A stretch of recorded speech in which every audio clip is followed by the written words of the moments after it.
Hello, you're listening to Sending the Experts with Georgina Durrant. This podcast is all about teaching and supporting children and young people with special educational needs and disabilities, SEND. My name is Georgina Durrant. I'm the host of this podcast brought to you by Twinkle SEND. As a former teacher and SENCO myself, I want to create a platform to share some of the amazing things that my guests are doing to support learners with SEND. So whether you're listening on your commute, tuning in whilst walking your dog, or curled up on the sofa with a nice cup of coffee, thank you so much for joining us. Today, I've got the real pleasure of chatting to the very lovely Suzy Rowland. Suzy is an author, autism and ADHD specialist, cognitive behavioural therapy practitioner and speaker. She founded the Happy in School project to address educational inequalities by providing creative and interactive training and consultancy rooted in lived experience. She works directly with local authorities, families and young people, examining hotspots and building connections to enable educators and families to work collaboratively for successful educational outcomes. The project started off as a forum for autism and ADHD parent advocacy and quickly developed into detailed training programs for mental health professionals, educators and complex organisations. Wow, Suzy, that's pretty impressive. Hi. Hi, Georgina. God, I think, wow, that person sounds amazing. It's you. So Oh, how are you? How are you doing? I'm really well, and thank you so much for inviting me to chat to you. I feel like I know you. We've already done so much sort of social media chat, so it's really nice to talk to you today. Oh, you too. I've been really looking forward to having a little chat with you all week, so that's good. So your background, I've gone over your amazing background a little bit, but can you tell us a little bit more about yourself, and in particular for our listeners, why you're so passionate about special educational needs? Yes, I mean, for me, the real passion comes from a sense of humanity and also a real passion for education. So, like many of your listeners, I come from a bit of a tradition of a family of teachers. Yeah. So, my late mother was a teacher, an English teacher, and that explains my love of writing and creative writing and poetry. And it skipped a generation, so I went into sort of marketing and communications and copywriting, and my daughter is a primary teacher. So education has been something that is really sort of in my DNA and in my family's DNA. And I remember even my grandfather, who was born and brought up in the Caribbean, he could recite whole passages from Shakespeare Wow. well into his 80s. I mean, yeah, I mean, so we just love learning and education, and it's something that I think, particularly as sort of Caribbean descendants, it's a really important part of certainly my culture and my family's culture in terms of how you get to where you want to go, how you Yeah. develop passions, your strengths, your talents, whatever it might be, if it's writing or art or sport or whatever, we've always really sort of instinctively understood the power of education to help you go from A to Z. Brilliant. I love that. That's a Yeah. really lovely explanation. Yeah. So if we start with your Happy in School project, you founded and you run the Happy in School project. What is it? Why did you set it up and who is it for? Yeah.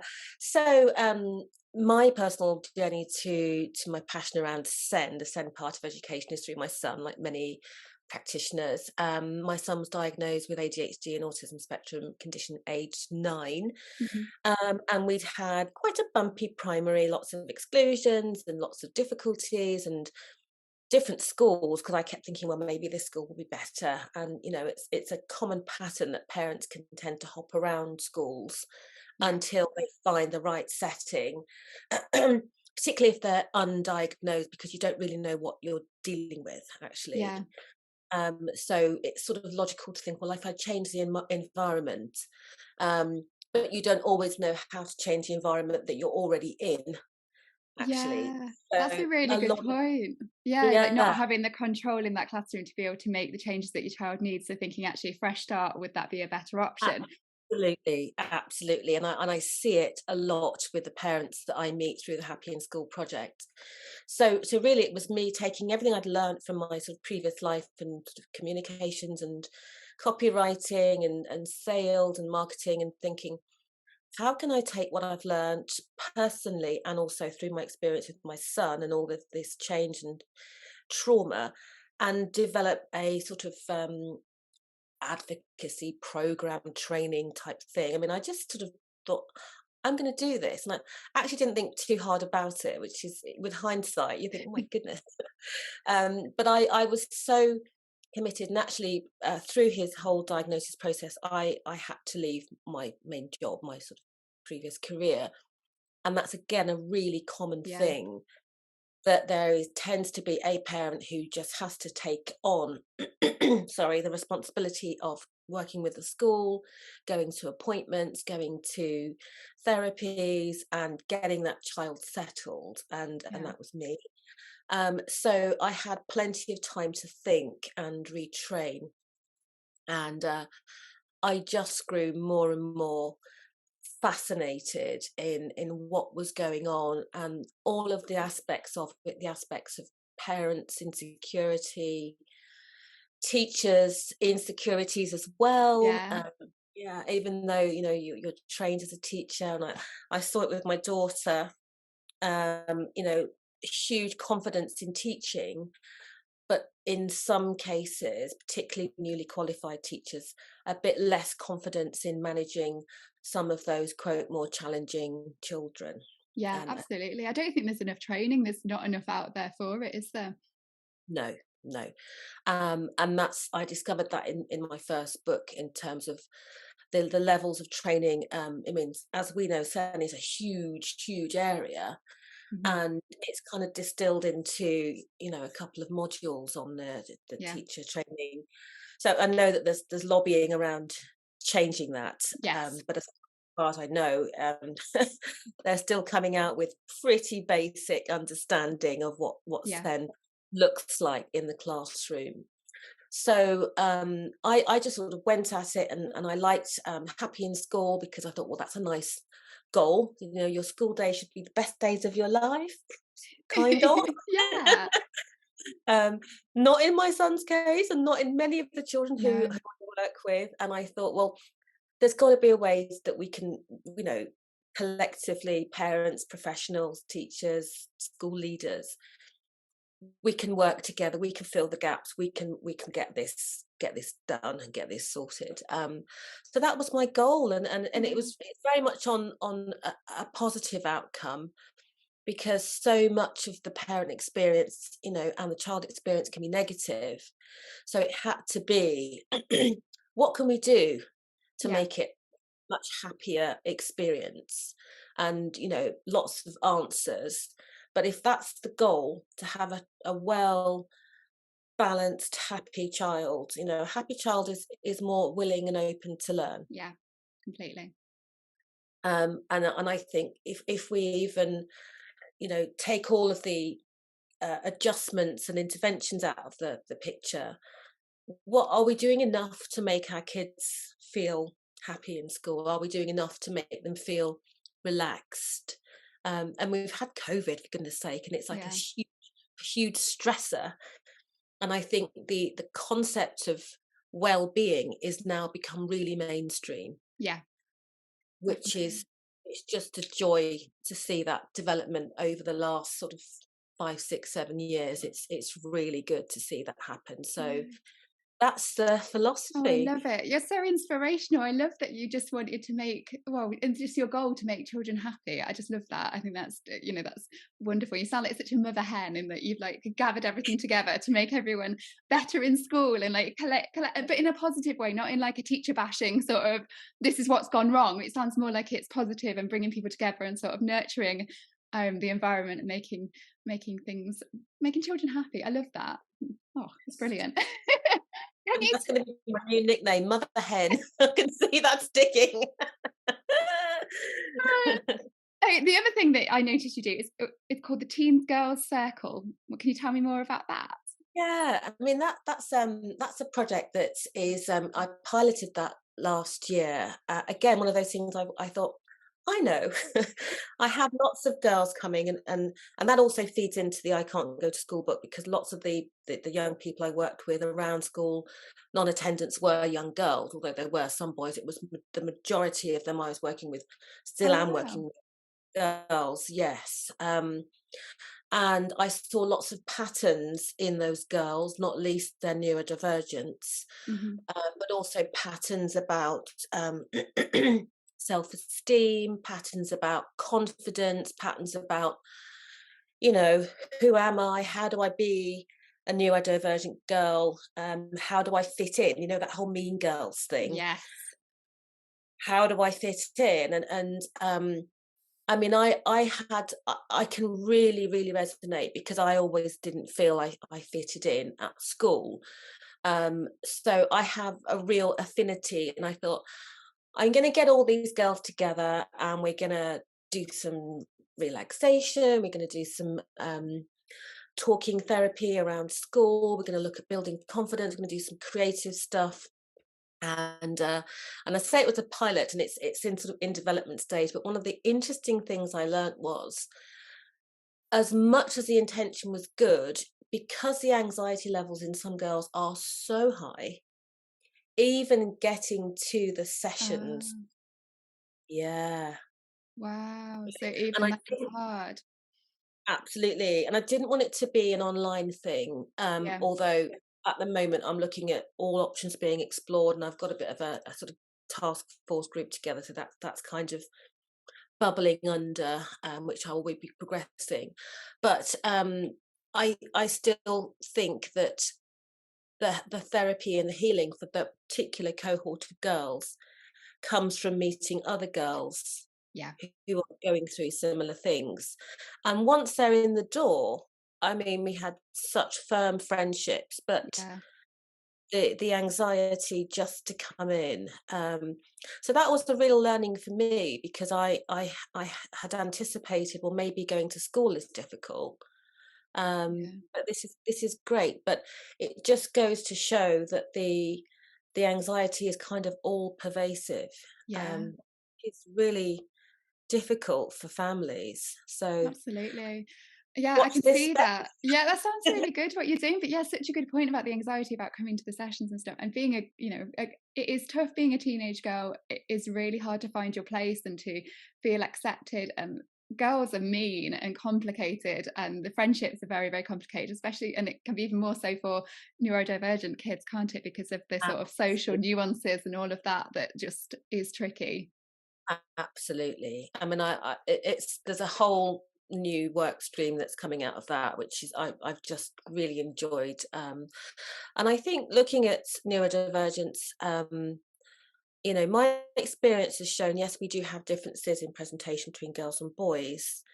Um, However, this cohort is also very unique in how they view themselves, how they identify. And I'm meeting a lot of girls who are, you know, they're non-binary, or Yeah. they may not identify with their peers for a number of reasons. So I think, yes, let's call it girls, but you know, Yeah. I learned a lot in that process. Put it Yeah. that, No, that's a and it, very good point. Yeah. yes, Oh, it's good to see that's it's very inclusive as well. That's great. So, yes. in the background, and I'm going to tell everybody that Suzy actually made this background of her room really lovely and smart for this. It always looks like this, doesn't it, Suzy? But in the background, in the background, I can spot one of your books. Your Send in the Clowns book. Can you see it just there? Yeah, Yeah. So, can we ask you about that? So, can you tell us more about yeah. the book and what inspired you to write Send in the Clowns? Yeah, yeah. So that was my my second book and my first book on Send. So it's semi-autobiographical. So all of the issues around my son's diagnosis and what was happening, and you know, I look back, and it was kind of really intense, and Yeah. a lot of that experience sort of works through the Happy in School project, and I can really empathize because I've lived it. So I began writing diary notes, you know, what he'd had a bad day at school, or I Yeah. had, you know, I was called by the teacher in the playground, which was literally like, so, I'm just getting anxiety just thinking about Oh. it. And you know, there's, can we have a word? And you think, Oh oh, gosh. oh yeah. And all of that kind of thing. So all of those diary notes, started to become more narrative in tone, and I thought, "Hmm, maybe this is something I can share and, put my pain into a positive context for other Yeah. people." Um, and so when we got to a point much later in his life that he was sort of settled and in secondary school, although his second secondary school, not the first one, that didn't work either. Oh, Um, so I thought that I'd take a step back and it not just be like a sort of sob story, because we've all got something that's similar. So I wanted it to be more about information and ASD and autism together, and experiences around boys and around black boys, and the things that I'd learned that were positive, and things like how you can build a good relationship with the school, and how yeah. you can do your research on what kind of schools might work if you get the diagnosis, and how you can complain if you need to, and how you might want to even things like all the acronyms, SALT and ELSA, Yeah. what does all this mean? And, Yeah. so I very much went into sort of help mode, mother hen mode. Mother hen mode. And I thought, I'm going to capture all this. And if there's someone who is 10, 15 years younger than me, just going Mm, through that process, this book will help them, because it will bring my story to life so I can empathize, and it will give them the nuts and bolts of the basics of what it all means. What does the HCP stand for? Um, is it useful? How is it useful? How do you get one? yeah. What to do if you don't get one? What does send support mean? So I just downloaded my brain and thought, that's going to help someone someday. Wow, Uh, that's amazing. It's almost like having like somebody, like another mum or another parent to talk to, almost, who's been there and done that and got some advice to pass on to you, because I imagine it can be very isolating being a parent of a child with special educational needs and disabilities, because you've not got the same, there's not the same number, is there, of people, of parents that you're going to get on with who've got the same experience as you, that you can ask questions, and because yeah, for me, for example, if my kids aren't sleeping very well, you can ask lots of parents about that, but you're sort of looking at a more niche sort of, there's less people to talk to about the problems you're facing. So it's almost like your book is that person. You're like, yeah, people can use yeah, it to answer those questions that they don't know the answer absolutely. to. Absolutely. I must say, I mean, when I was going through the diagnosis, when we were going through the diagnosis, I didn't do the sort of Facebook forums. I'm not the kind of person um, who I like to share things with people I don't know. Yeah, And and also, like everyone, I thought, well, maybe my question's silly, and I also felt very out of the loop because I was working full yeah, time, and still a little bit of anxiety, because I even had a head teacher say, well, if you weren't working, maybe he wouldn't behave like this. Yeah, yeah. oh my goodness. So I still felt anxious about, well, that sort of mother guilt Oh my thing. goodness. Like, I can't believe someone said that to you, Susie. I'm feeling cross about that. That's appalling. Yeah, yeah, yeah, yeah. So, you know, people have all different views and perspectives, Mm, and I always kind of felt, if you have to work, you have to work. yeah, If you can stay at home, you stay at home, and it's everyone has to make the decision mm, based on their personal situation. And it is complicated if your child has additional needs, without doubt, yeah, because then you get into the issues of, well, you may be encountering financial difficulties because you've had to go part-time, or yeah, give up your job, or change career. So for me, writing it down and sort of going, here you go, this might help, um, rather than having to sort of face people online, or because some people can say things that can be very hurtful, mm, and particularly, if you're neurodivergent yourself, you can misinterpret how someone says something, or you can get yeah, the wrong end of the sick. So I think there's an absolute place for social media support groups and Facebook groups and WhatsApp groups. Absolutely. But in the same way, with the sort of girls groups, I think there's also a place to have something you can just have by yourself and highlight it and read it and think about it, Yeah, and a place to have face-to-face connections as well. So for me, I was thinking of people who may not want to do that whole group thing, and they may yeah, have issues that they don't want to share, because people can be quite judgmental, actually. absolutely, especially behind a keyboard. Unfortunately, people don't see the yeah, they don't see the person, so they're hidden behind a keyboard and can be a little bit cruel, can't they? To put it Yes, lightly. yes, exactly. So hopefully, sending the clowns. I've had amazing feedback from people, Good.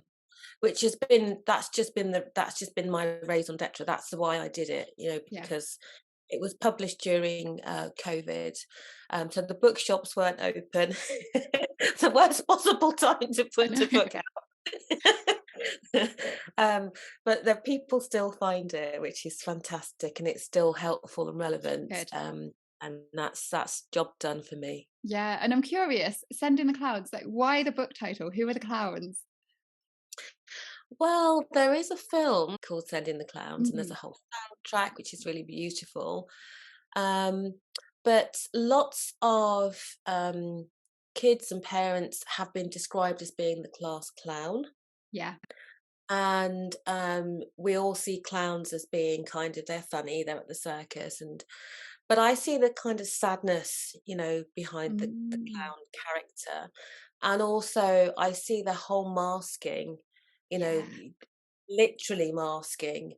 And a lot of the kids who, not just boys actually, who present as the class clown, and they're disruptive, and they're really seeking approval from their peers and their friends. And when you talk to them one to one, they're doing that because they feel they don't want everyone to know that they can't read, Yeah. or they don't want people to know that they find it hard to sit still, or they feel, Yeah. whatever their issue is, and whether or not they're neurodivergent, there is always a reason for that level of Yes. clowning. So for me, it was just kind of taking a different perspective on those kids, and not immediately looking at them as troublemakers or disruptive, and say, what's going on behind that really loud, extroverting, got to Yeah. make the whole class laugh character? So that Yeah. that's was kind of what was behind it. That's brilliant. Yeah, and you're so right about children that are, acting up and being disruptive, and there being reasons behind it. Because quite often, I think if you've got to make a choice, and you can get it, especially being a teenager, if you've got to make a choice between people knowing you can't read that text, or people knowing you can't write as well as them, or making people laugh and being a bit disruptive, you're probably going to choose the being disruptive because it's socially more acceptable, isn't it? And it's easier to be that person. Definitely. And if you think about it, there's loads of comedians and actors, and when they're interviewed, they say, "Oh, I was always a class clown. I was always mucking about, making everything Mm. laugh because I found lessons really boring, or I couldn't read. I didn't know then, but I was dyslexic." So there's a kind of rationale to it, and so I'm really always interested in those characters. Yeah. So in So, Send in the Clouds, you also write about the connection between race and autism, and some of the barriers you face in accessing support for your child as a mum of Black Caribbean heritage. And you discuss how Black children in particular are often more likely to be excluded from schools in the UK than their white peers. Can you tell us more about this? yes, yes, I can. I mean, I think that, again, that's a whole topic, and It and is the a big issue topic. the issue of race. Liz Pemberton, who is on Twitter, I think, and Instagram as the Yeah. Black Community Manager, talks really, really deeply about what's happening in the classroom uh, to Black children. And I'm saying Black specifically rather than any other acronym, because I think everyone knows what I mean. Mhm. Um, and what's happening in the early years. Yeah. which then kind of creates a trajectory towards what happens when they go to secondary school. And it's complicated in that we've got beautiful kids and they come in, they're full of sunshine and enthusiasm, and as lots of children are. But somewhere down the line, when they are, particularly black boys, are growing up and they become bigger and physical, there's something that changes in the mindset of the adults around them, Right. particularly in schools, which they perceive as somehow threatening or aggressive. And you think about it, I like to look at it as a kind of hidden vulnerability, Yeah. because obviously I've got a lot of relatives and nieces and nephews, and I'm thinking, no, yeah, he looks kind of big. He's really tall and he's really filled out. And he said, "Oh, hi, Auntie," and he's come and give me a Oh. kiss and a hug. And I'm thinking, if I didn't know you and I just Mm. passed you on the street, what would my impression of you be?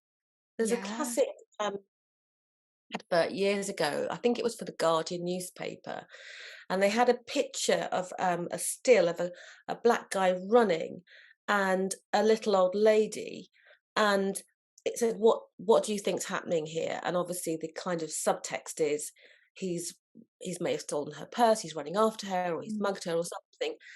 And actually it was the other way round. He was running to give her her purse that she Oh, dropped. But gosh. the visual, we feel we've kind of learned subconsciously Mm. right from the early years that this particular visual of a young male is a threat to Yeah. society. And I think I mean, I haven't got the capacity or the time to talk it through, but I would certainly recommend um, Liz, as she talks through this the very subtle changes that happen. So as that young boy grows into a man, Mhm. and also we have the issue of of what's happening in the classroom. We tend to have mainly female teachers. Yep. So again, we have that kind of gender Mhm. thing that there might be an anxiety. If a young boy is neurodivergent and he's dysregulated and he's shouting, I mean, it happens with all neurodivergent children. There could be an anxiety about what's going to happen. Yeah. How am I going to manage or contain this? But somewhere down the line, through some kind of programming and misinformation and all of these other things that we call Mm. stereotypes, um, we've got a real kind of sort of perception issue, Mm.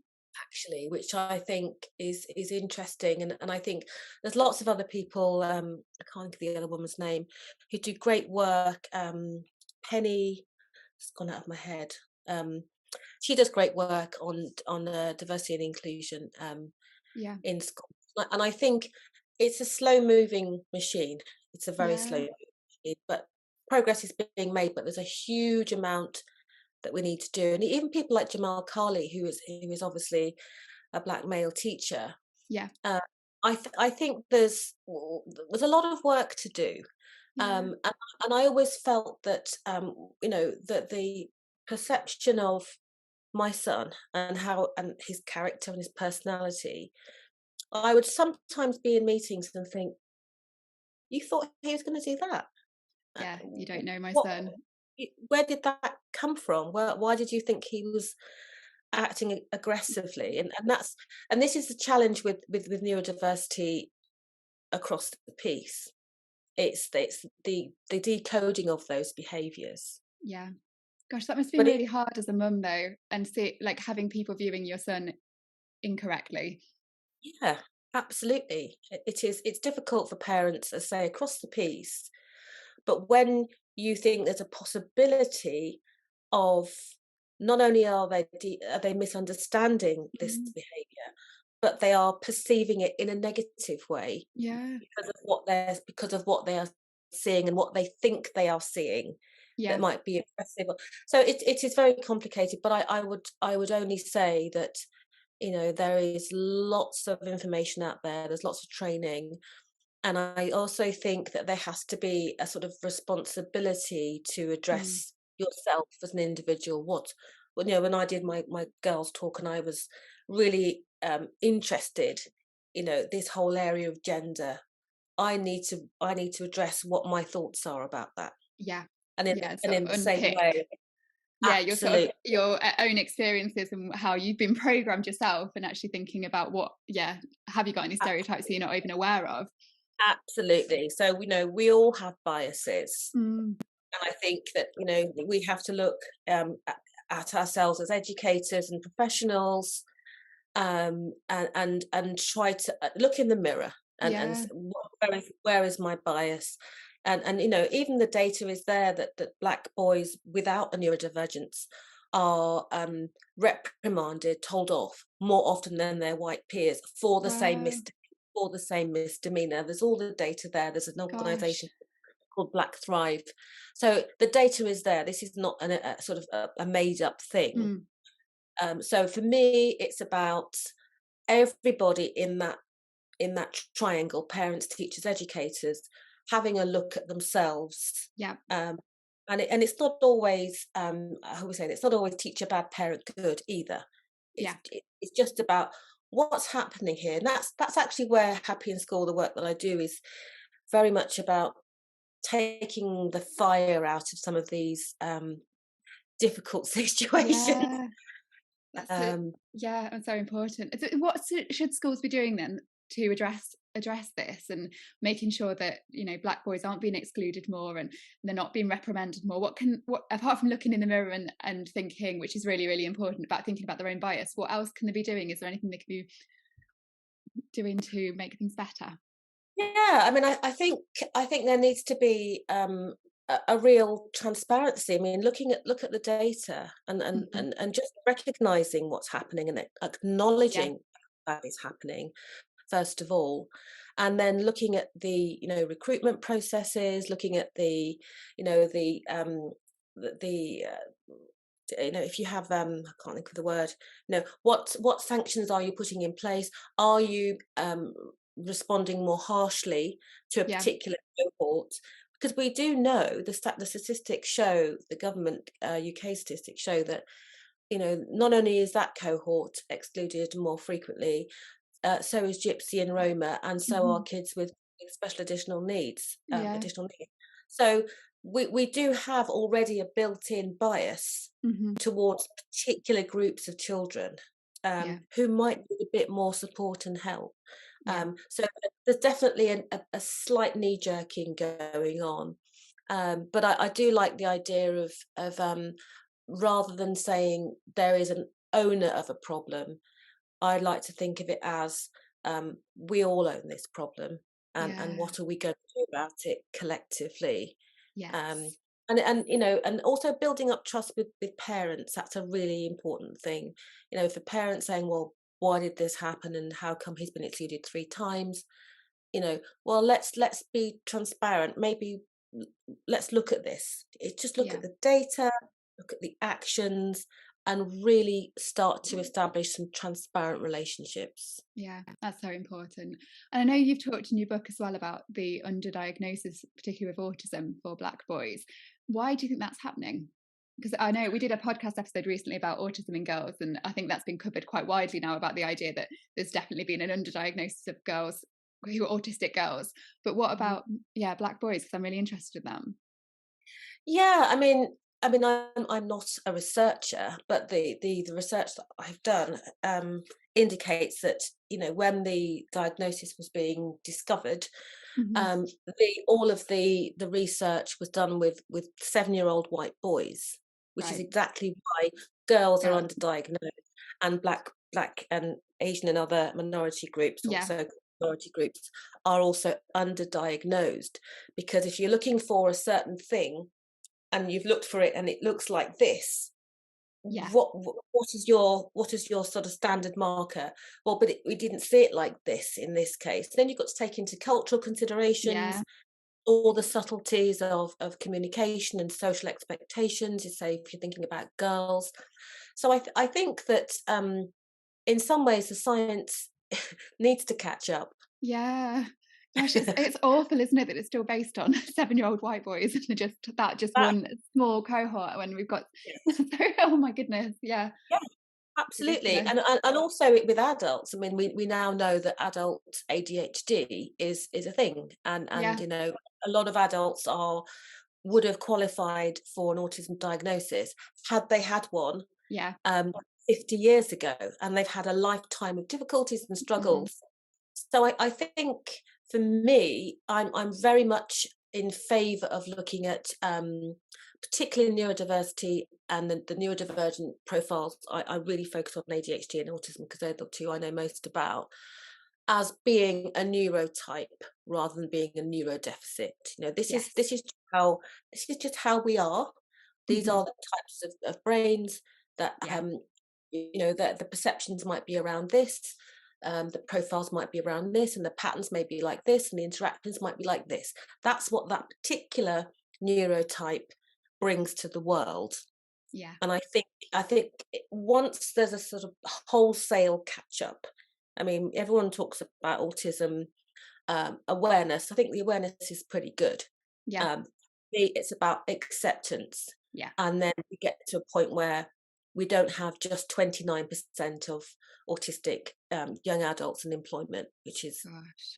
exactly, exactly. So yeah, awareness, yeah, fine. Let's move on to looking at acceptance and support and develop and the proper full engagement in society, if that is something that the individual is capable of, and that starts at school.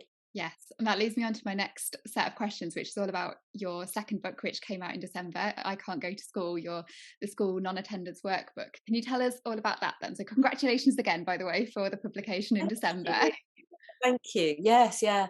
So this one was kind of fell out of the work I was doing with families and lots of girls who weren't able to go to school, and it also felt right because it was written during COVID, and Yeah, there was so much change, there was so much focus on mental health in young people, and a lot of the young people who I was seeing were already presenting with mental health difficulties around school yeah, before we went into lockdown, the first lockdown. right. So it isn't just something that's happened at all. It was Mhm. there before. But I think now, because in some areas, I was reading some newspaper reports about in York regions, there are still lots of children who the schools just haven't got back to their pre-COVID attendance Yeah. levels. And there's a huge amount of work going into that. What's going on?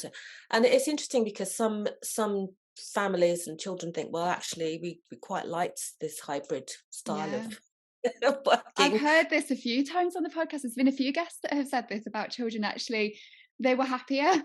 The home learning was actually better for them. And then going back to school for them didn't make sense, especially logically. They were happy at home and doing well with their studies. And it didn't make sense that then suddenly they had to go into this building that they weren't as happy in.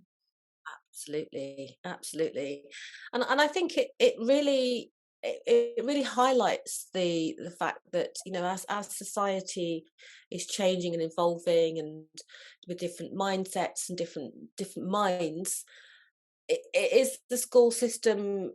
Does it need to catch up Mm, as a charity? Maybe yes or no. But what we can look at is the individuals that are working in the yeah. system, the individuals that the system itself, is a slow moving machine. But if we fill it with people who have fresh thinking and fresh approaches, and understand that in some cases, maybe it isn't right for every single child to be educated in a physical building. Yeah. That's quite a revolutionary and radical Mm, concept, which has only really become an issue since we were invited to educate our children at home. yeah. But the seed has been sown, hasn't it? Mm, And absolutely. It makes you think. It makes you think, is this the right thing? Are we doing the right thing for all the children here? Yeah. yeah, yeah. I mean, some during COVID, some did miss out on that Yeah. structure, and their support that they had in school and all of that. But I also think there is a place for well supported, financially and intellectually supported alternatives. But Yeah. there still seems to be a lot of resistance to that. Yeah. And I touch on that in the book in terms of all different, forest schools, flexible schooling, unschooling. Yeah. There are various ways that people want to try something different, and because we know that for some children, not just the anxiety, but then you would get the social anxiety, and then you get the academic pressures. Yeah. So there are many reasons why it is for some young people just not Not working out working. at all, and we are literally trying to squeeze those square pegs into round holes. Yeah, absolutely. And more focusing perhaps on the attendance figures rather than the reasons behind and what we can do to support these children, which is heartbreaking. So if there will be, I was going to say, if there's teachers listening, there are teachers listening. The teachers that are listening, there All better the be teachers teachers listening. the teachers that are listening, what advice would you give them that they can use tomorrow? Because often I think I do this when I'm listening to podcasts or watching things.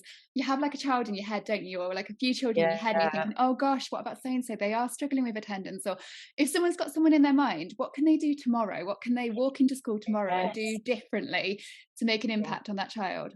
What they can do today is Oh, order a copy today. of the book online, and hopefully it will come in the next couple of days. So within the book, it's a children's workbook, so it is for the child to read themselves, and it's Yeah. depending on their reading age. It's between 8 and 14. So some children will want to read it by themselves, and I'm talking directly to them, Hmm. how they feel, what feelings are, why they might have those feelings, what's happening in their family, what's happening at school. So I'm having a conversation with them directly. Yeah. However, there are some issues that are being raised that may be helpful if the child has an adult they can talk to about certain issues. So Yeah. it can be read by a Senko or a parent or ELSA. In addition to that, there's a professionals guide, and Hmm. that professionals guide is also a free download with the book. So it's for them to think about how they want to use that resource. Where is this child starting off? So Yeah. have they been off school? Have they had a sort of patchy attendance? Or have they just all of a sudden stopped going to Right. school? So where to tomorrow, what does this child's attendance profile look like? What's changed? What do we know already? Yeah. Okay. What is the parent saying? Have they moved into the location recently? Have they had a bereavement? Taken their options? Are they in year 8? Are they concerned about what subjects they can drop, what they can't drop? Is there an undiagnosed neurological condition? So there's a lot of information if you just stick your finger in the wind. What have we got right now? Yeah. Okay.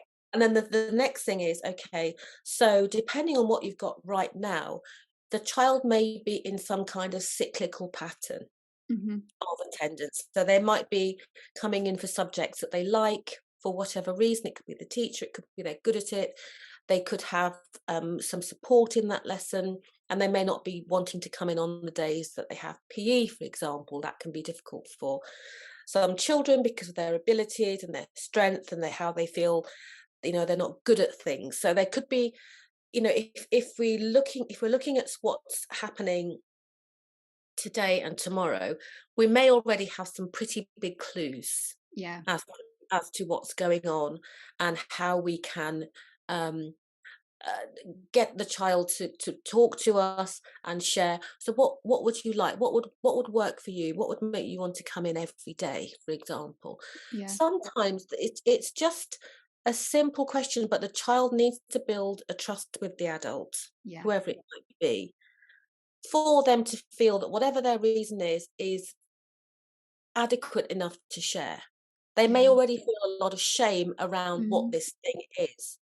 They might say, "Oh, well, but actually, well, my grandma died 3 weeks ago, and Mum's crying all day, and I don't want to Yeah. leave her." Oh, Do you see? yeah. It, it, Yeah. it could be, there are so many things. And I think we've kind of got this, we've sort of lumped it all together in one big, school attendance.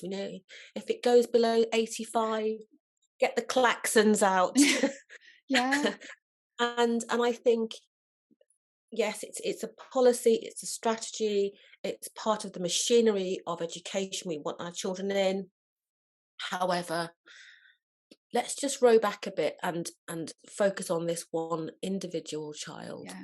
Yeah, more of a personal, a completely more personal approach, and actually looking at the reasons behind it, because there's always reasons, isn't there? And it's just looking at why and Absolutely, supporting them. absolutely. And I suppose like partnership with parents as well must be an incredibly important part of that as well, because half of it is the parents, isn't it? And trying to include them and make them feel supported as well, because it must be incredibly difficult for parents whose children are wanting to attend school, or aren't, not necessarily aren't wanting to, but are struggling to attend school. Yeah, and that's the thing. I mean, sometimes unwittingly, parents can be what we call maintaining the avoidance behaviour. Yeah. So, if the child is very, very dysregulated and very upset.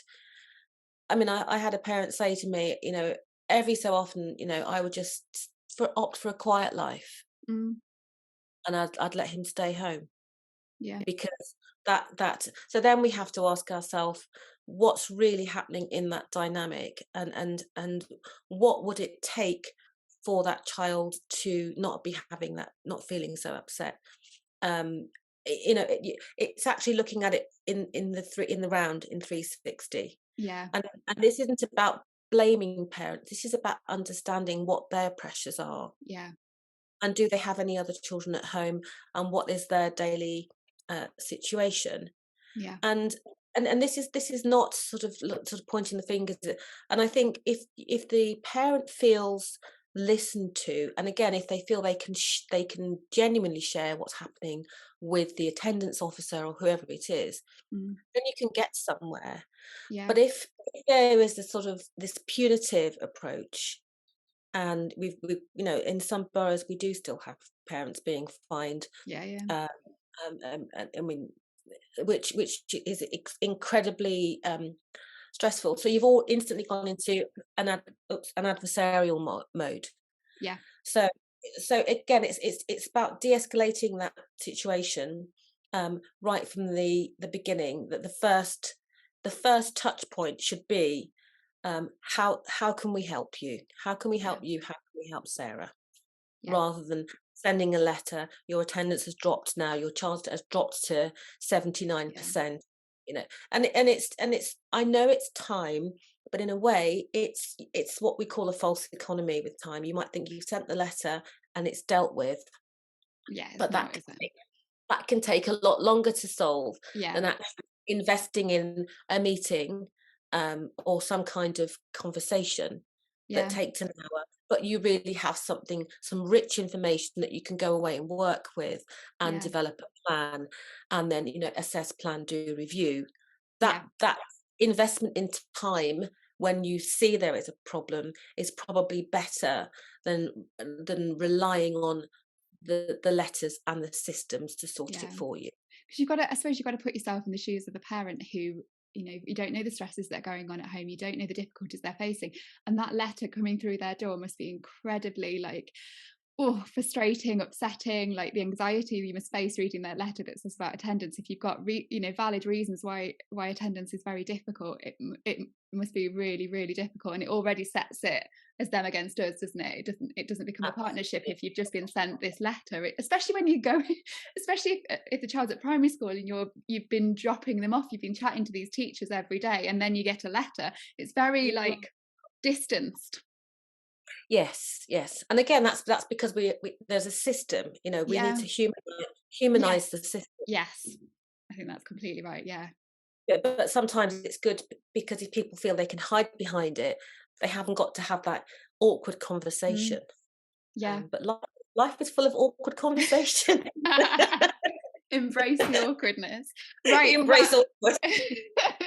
Before we go then, Suzy, can you share some links where people can find your website, your books, whatever, your social media, send people places? Yeah, sure. So Instagram at Happy in School. Twitter is at Radiant Lady. My website is www.happyinschoolproject.com, and you'll find everything there. And I have a YouTube channel, but you can find all the other bits. The website's probably the best place to go, and then little spider arms from there go everywhere. Brilliant. Oh, it's been an absolute pleasure talking to you. Thanks ever so much. Thank you for having me. I've really enjoyed it. Hasn't the time gone fast? Absolutely, it goes so fast. Oh, wasn't she a brilliant guest? I just want to bottle her enthusiasm. She's just such a positive and lovely person, and shared some brilliant advice. Do go and look her up and find out about her books and her website, etc. And I'll pop some relevant resources that are linked to this episode below in the show notes on YouTube and on the podcast provider. So thanks again for listening to Send in the Experts with me, Georgina Durrant. Please catch us next time.